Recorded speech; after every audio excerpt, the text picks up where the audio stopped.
What's up, guys? Holiday Hustle. Thank you for trusting us with your body. Remember, this is a guideline, so I don't really care if you follow this strictly. I'm just going to show you some of the little cheat ways that you can get around cheat meals and still keep making progress on your body. So remember, this is a 0 pound challenge, so we're not trying to do anything crazy here. If any of this stuff's confused you, just stick to the basics, and I'll show you what I'm talking about here in a second. So the first thing you have listed is a grocery shopping list. You're just going to you print this off, circle some of the foods you'd like to eat, hit the grocery store if you need to, and get some of those items. Supplements are available at Squad Fitness. I'd recommend you get those versus just getting some junk at Walmart, because there is a bunch of just crap in there that you just don't want to be putting in your body. And the ones we picked at Squad they're just the best in the business right now. And sometimes supplements change up, so we keep an eye on that for you, make sure we got the best stuff for you.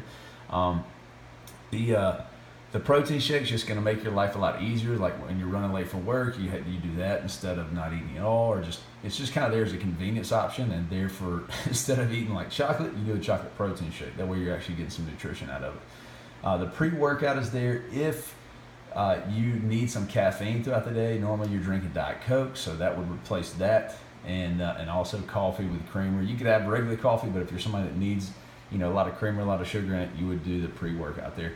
Fat burner is not going to be for everybody. That's just if you want to increase your metabolism, burn more calories throughout the day, maybe feel like your metabolism is a little slower. That's something that can help you out with that. And the BCA is really only important if you're going to do the fasting days. This can also help you recover from workouts if you're worried about getting really sore and trying to keep hitting workouts when you're sore. That's pretty tough. But mainly this is for the fasting day. I'll go over that in a second.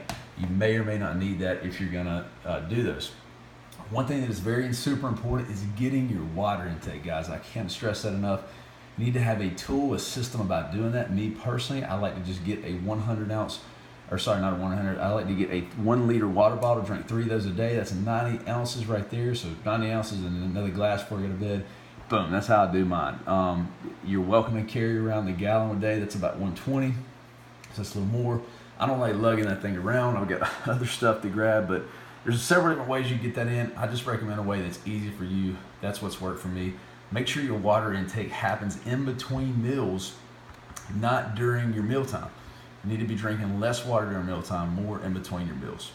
Very big, very huge tip right there. If you do that one thing and just worked out with this, you're going to be doing okay. So, and if any of this other stuff confuse you, don't worry about that. Just do the other things that I previously mentioned. You should be A-okay.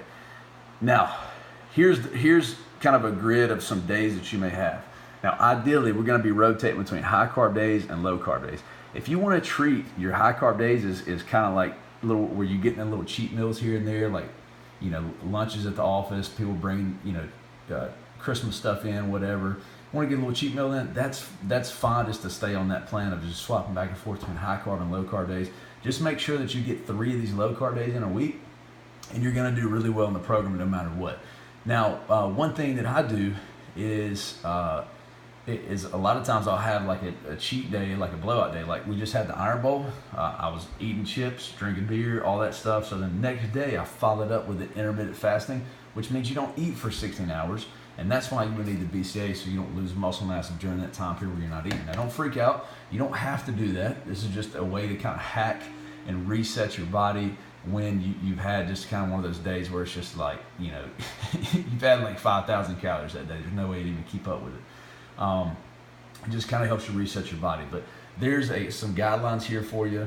You can also make your intermittent fasting day your cheat day, kind of where you get a little cheat meal. If you know something's coming in the office for you where they have you're going to have like a big office lunch party or something like that. Well, then you just do your intermittent fasting day that day. That's your cheat meal. You get right back on track after that.